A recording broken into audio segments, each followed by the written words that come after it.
Good morning, one and all. I am Professor Shreya Trivedi from AKDMC, Jamnagar. This is the lecture for compulsory English. SEM 4 એટલે કે SYBA SEM 4 compulsory ઇંગ્લિશનો આ lecture છે. આની પહેલાં already ઘણા બધા કમ્પલસરીના lectures આપણે થઈ ચૂક્યા છે કે જેમાં આપણે જોયું કે સિલેબસમાં છે એક ટેક્સ્ટ બુક અને 3 ગ્રામરના ટોપિક રહેલા છે, જેમાં પહેલું છે ડાયરેક્ટ ઇનડાયરેક્ટ સ્પીચ, બીજું છે એક્સપેન્શન ઓફ આઈડિયા અને ત્રીજું છે જોબ એપ્લિકેશન ઓર રેઝ્યુમ. આપણે ડાયરેક્ટ ઇનડાયરેક્ટ સ્પીચ ગયા અમુક લેક્ચર્સ પહેલાં પતાવ્યું, જેમાં આપણે રૂલ્સ શીખ્યા, એક્ઝામ્પલ શીખ્યા, કઈ રીતે ચેન્જ કરવું એ બધું શીખ્યું. એના પછી આપણે એક્સપેન્શન્સ ઓફ આઈડિયાનું આપણે જોયું કે કઈ રીતે થાય. એમાં 7 એક્ઝામ્પલ આપણે જોયા. આગળના હવે આપણે આજે જોઈશું. Prevention is better than cure. A young man sometimes handles a razor blade carelessly, cuts his finger, allows the cut to go septic, and when the pain is unbearable, consult a doctor. આપણે કંઈ વાગી જાય હાથમાં, બરાબર. અહીંયા એક example આપ્યું છે કે એક યંગ મેન, એક જવાન લડકા, ઓકે, એ નહીં કે રેઝરથી બ્લેડ જે છે એ કેરલેસલી યુઝ કરી, એટલે કે ધ્યાનથી યુઝ ના કરી, એટલે એને હાથમાં વાગી ગયું. એને કાંઈ પણ જાતનું કોઈ ઇલાજ એનો કર્યો નહીં, અને પછી જ્યારે એ સહન ન થયું, એનાથી એ જે પેઇન સહન ન થયું, તો એ ડૉક્ટર પાસે ગયો. The doctor prescribes a prolonged and costly treatment. પછી ડૉક્ટર જે છે એ બહુ લાંબી એવી ટ્રીટમેન્ટ થાય, વધારે પૈસા થાય એવું એને પ્રિસ્ક્રાઇબ કરી દીધું. Would it not have been better for him to have take due precaution while using the blade? શું આના કરતાં એ કે બ્લેડ સરખી રીતે યુઝ કર્યું એ વધારે સારું ન કહેવાય? કે we can always protect ourselves against common ailments and diseases with proper precautionary preventive measures. આપણે હંમેશા જો સતર્ક રહી, સાવધાન રહી, તો આપણે કોઈ પણ બીમારી લાગુ પડે એની પહેલાં જ આપણે એનું પ્રિવેન્ટ કરી લઈએ છીએ. એટલે એનું જે આપણે કહી શકીએ કે એની સામે રક્ષણ કર્યું એવું આપણે કંઈક કરી લઈએ છીએ. But very often something within us makes us ignore the possibility of trouble even after we have seen the first symptoms of trouble. ઘણીવાર આપણને કોઈ બીમારીનું લક્ષણ દેખાઈ આવે તો પણ આપણે ઇગ્નોર કરીએ છીએ, બરાબર. એ આપણું નેચરલી આપણામાં છે, બરાબર. The result very often is that the trouble is aggravated and we regret or our neglect, and when it is only too late. અને ઘણીવાર એવું થાય છે કે આપણે બહુ મુશ્કેલીમાં મુકાઈએ જઈએ છીએ. શું કામ? તો કે આપણે પહેલું જે સિમ્ટમ જોયું એ આપણે નજરઅંદાજ કર્યું, નેગ્લેક્ટ કર્યું, અને અત્યારના બહુ લેટ થઈ ગયું હોય છે. A man's lack of foresight often lands him in serious trouble. જો કોઈને જોવામાં તકલીફ પડતી હોય પહેલાં, તો પહેલાં એની સારવાર ના લીધી હોય તો આગળ જતાં એને બ્લાઇન્ડ થવું પડે છે, ઓર બીજું સિરિયસ કંઈક થઈ શકે છે. Saying such as nip the mischief in the bud, a stitch in time saves 9, advise us to take prompt steps against impending trouble and ward them off right at the start. અને આ અમુક કહાવતો છે જે આપણે Warne કરે છે, એક સતર્ક રાખવા કહે છે કે ભાઈ તમે જે કાંઈ પણ કરો છો એનું આગળનું વિચારીને કરો, બરાબર. તમને કંઈ સિમ્ટમ્સ દેખાય તો એ તમે તરત એની ટ્રીટમેન્ટ લ્યો, ન કરી આગળ જતાં બહુ વધી જશે. But even sonder is the proverb, prevention is better than cure, that advises us to take precautions so that the trouble is not allowed to affect us at all. અત્યારના જો આપણે પેન્ડેમિક કોરોના છે, બરાબર, તો જરા કંઈ તાવ આવે ને તો તરત આપણે ડૉક્ટરને કન્સલ્ટ કરવું જોઈએ. એમ નહીં કે આપણે ઘરે બેઠા ઈલાજ કરી લે. શું ખબર કે કદાચ કોરોનાના સિમ્ટમ્સ તમારામાં હોય, વાયરલે હોઈ શકે છે, બટ જો કોરોના ના હોય તો એ આગળ જતાં બહુ તકલીફ દે છે. એટલે બેટર છે કે આપણે પહેલાં જ એને પ્રિવેન્ટ કરી લઈએ. The proverb has universal application. Prevent a machine, a building, a road, a bridge, and so on from deteriorating by proper maintenance and timely repairs, and no serious damage will result.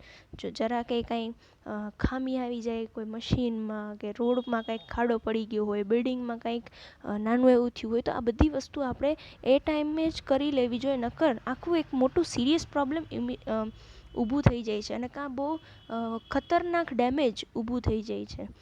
Health authorities should take prompt, quick, and effective steps against the outbreak of epidemics, and there will be no epidemics resulting in mass misery and extensive remedial measures. અત્યારના જે આપણે vaccine શોધાણી છે તો એની પહેલાં કહેવામાં જ આવેલું હતું કે તમે સતર્ક રહો, કારણ કે સાવધાન રહો, કારણ કે આ જે વાયરસ છે એ બહુ ખતરનાક છે અને વેક્સિન આવ્યા પછી પણ તમારે સાવધાન તો રાખવી જ પડે. તો આ બધી વસ્તુ એપિડેમિકના કારણે જે હેલ્થ ઓથોરિટીઝ છે એ પણ વધારે જાગૃત થઈ જાય છે અને એની સાથે આપણે પણ જાગૃત રહેવું પડે છે. Flood and famines must be dealt with efficiently. Okay, flood એટલે પૂર, ફેમાઇન્સ એટલે ભૂખમરો. ઓકે, તો આ બધી વસ્તુ છે ત્યારે પણ એ કે બહુ એવા સ્ટેપ્સ લેવા જોઈએ જેથી કરીને આગળ જતાં કોઈ સિરિયસ પ્રોબ્લેમ ઊભો ન થઈ જાય. Even at the national level many problems that we are facing today would have been non-existent has the government acted firmly, promptly and boldly at very start. National level પર પણ ઘણી problems એવી છે જો એ ગવર્મેન્ટ ટાઈમે એનું કંઈ solution ન ગોતે તો એ પણ આગળ જતાં પ્રોબ્લેમ કરી શકે છે. એટલે prevention is better than cure, કે કંઈ પણ થાય એની પહેલાં જ એના આપણે સોલ્વ કરવાની કોશિશ કરવી જોઈએ. જો એ ન થાય તો આગળ જતાં એ બહુ મોટું રૂપ લઈ શકે છે. Slow and steady wins the race. આ તો બહુ ફેમસ પ્રોવર્બ છે ઇંગ્લિશનો. The famous fable about the tortoise and the hare brings out the singular truth that slow and steady wins the race. Tortoise એટલે કાચબો, હેર એટલે rabbit. Okay, એક નાની એવી ફેબલ કથા છે. ફેબલ કથા એટલે એક એવી કથા કે જે રિયલમાં પોસિબલ નથી આવું થાય, પણ એક વાર્તા તરીકે જેનાથી આપણે બોધ મળે એવી એક ફેબલ વાર્તા છે કે જેમાં એ સ્ટોરીમાં કહેવામાં આવ્યું છે, એક જ સત્ય એ કહેવામાં આવે છે કે slow and steady wins the race. Haste only make waste or result is haphazard or shoddy work. જલ્દીમાં કોઈ કામ કરવા જાઓ તો એ વસ્તુ ખરાબ થઈ શકે છે ઓર એટલું સારું થઈ શકતું નથી જેટલું સ્લોલી આપણે જે કામ કરીએ છીએ એ થઈ શકે. This is especially true for students. અને સ્ટુડન્ટ્સ માટે તો એકદમ પરફેક્ટ છે. Daily regular study delivers good results. રોજ તમે થોડું વાંચો તો તમને સારો રિઝલ્ટ મળી શકે છે. Those students who wants to complete their homework quickly just in order to play a match with their friends finally learn little or nothing. બરાબર, મેચ રમવા જવું હોય, છોકરાઓ જનરલી એવું હોય કે મેચ રમવા જવું હોય, ભાઈબંધ બોલાવે છે એટલે ફટાફટ એનું હોમવર્ક પતાવી લે, પણ આ એને કાં તો બહુ થોડુંક નોલેજ આપે છે ને કાં તો કંઈ જ નોલેજ આપતું નથી. This is true even while attempting an examination paper. Hasty writing of answer can lead to making of careless mistakes and will only result in low marks for the students. જલ્દીમાં કોઈ answer લખતા હોય એક્ઝામ્સમાં, બરાબર, તો એના writing પણ સારા ન હોય અને જે એકચ્યુઅલીમાં લખવાનું હોય એના સિવાયનું કંઈક લખાઈ જાય ઓર એલ્સ ઇમ્પોર્ટન્ટ પોઈન્ટ્સ ભૂલાઈ જાય, તો આવી બધી વસ્તુ જલ્દીમાં થઈ શકે છે. If a director wishes to make a film in a hurry, he will have a shoddy product in his hand. કોઈ ડિરેક્ટર છે કે જલ્દીમાં કોઈ મૂવી બનાવે તો એ મૂવીની જે ઇફેક્ટ એકચ્યુઅલમાં હોવી જોઈએ એ આવતી નથી. But if he plans the script, the location and the cast and takes rehearsals before going to the sets for shooting, he or she is sure to come out fantastic product. પણ જો એ વ્યવસ્થિત plan કરીને બધી વસ્તુ કરે છે કે locations ગોતે છે, બરાબર, કાસ્ટ સરખી રીતે ગોતે છે, રિહર્સલ્સ ગોતે છે, શૂટિંગ એરિયામાં પોતે જઈને જોવે છે કે ભાઈ અહીંયા કઈ રીતે મારે શૂટિંગ કરવું, તો એની મૂવી જે છે એ બેસ્ટ થાય છે. This is true for all great ventures, including the construction of a building. It is better to draw the blueprint first. Even જ્યારે બિલ્ડિંગ બનાવવામાં આવે છે ને ત્યારે પણ પહેલાં બ્લુપ્રિન્ટ બનાવવામાં આવે છે. શું કામ? તો કે ખબર પડે કે ક્યાં વધારે સારું થઈ શકે છે. બિલ્ડિંગ બની ગયા પછી કંઈ થઈ નહીં, પણ બ્લુપ્રિન્ટ બની ગયા પછી એમાં ચેન્જીસ થઈ શકે. Then comes the laying of the foundation and finally the end result. પછી એનો પાયો ખોદવામાં આવે છે, લેઇંગ ફાઉન્ડેશન એટલે પાયો ખોદવામાં આવે છે, and finally the end result, and finally જે એક બિલ્ડિંગ તૈયાર થાય છે. If a building is constructed hastily it might collapse and lead to disaster. અને જો ફટાફટ બનાવવામાં આવે તો એ કાં તો પડી જાય છે અને કાં બહુ મોટું નુકસાન માણસો માટે પણ કરી શકે છે. So whatever you do in life, plan every detail carefully. Collect the equipments required for the project and then go out performing the act. Then only will you be able to achieve grand success. એટલે જે પણ તમે કાર્ય કરો છો કે કોઈ પણ પ્રોજેક્ટ હાથમાં લ્યો છો તો એનું સરખી રીતે પહેલાં વેલ ડિટેલ સમજી લેવું પડે, પછી એની ઉપર કઈ રીતે કામ કરવું એ જોવાનું, અને પછી તમે એ વસ્તુ કરો ત્યારે તમને એક સારી એવી સક્સેસફુલ તમારું વર્ક થઈ શકે છે. અને લાસ્ટ છે cleanliness is next to godliness. An unclean environment is an insult to the creator. કાંઈ પણ ખરાબ જગ્યા એવી હોય ને, અનક્લીન જગ્યા, તો એ એમ કહે છે ક્રિએટર એટલે શું, ભગવાન માટે એ સારું નથી, એ એક ઇન્સલ્ટ છે એની માટે. Everything that God has created is beautiful and nature has in it the power to follow the norms of hygiene and sanitation. ભગવાને જે કાંઈ પણ બનાવ્યું છે એવું નહીં કે ખાલી માણસે, જે કાંઈ પણ પશુ પક્ષીઓ બનાવ્યા છે, ઝાડવા બનાવ્યા છે, પાણી બનાવ્યું છે, તો આ જેટલી વસ્તુ છે એ બધી જ વસ્તુ કે બ્યુટિફુલ છે. તો એને સાફ સુથરું રાખવું એ એની માટે એક નાની એવી ભેટ આપણા તરફથી થઈ શકે છે. કે it is only man who makes his environment dirty, and very often and for reasons best known to himself is happy to keep it that way. માણસ જ એક એવું છે કે જે આ જેટલી ભગવાનની બનાવેલી વસ્તુ છે એ ખરાબ કરવાનું વિચારી શકે છે, બાકી કોઈને એવો વિચાર આવી શકતો નથી. અને ટ્રેજેડી એ છે પાછી, વિચાર એ આવે પાછો કે માણસ આવું કરીને પાછો ખુશ થાય છે, જે વસ્તુ સારી નથી એમાં ખુશ થાય છે. When you go to a place of religious worship don't you bath first. શું તમે કોઈ ભગવાનની જગ્યાએ, એટલે કે કાં તો મંદિર, મસ્જિદ, ચર્ચ કે જ્યાં પણ જાઓ છો તો શું પહેલાં તમે એ કે નાતા નથી, બરાબર, શવર નથી લેતા? Don't you put on your clothes. શું તમે કપડાં પહેરતા નથી?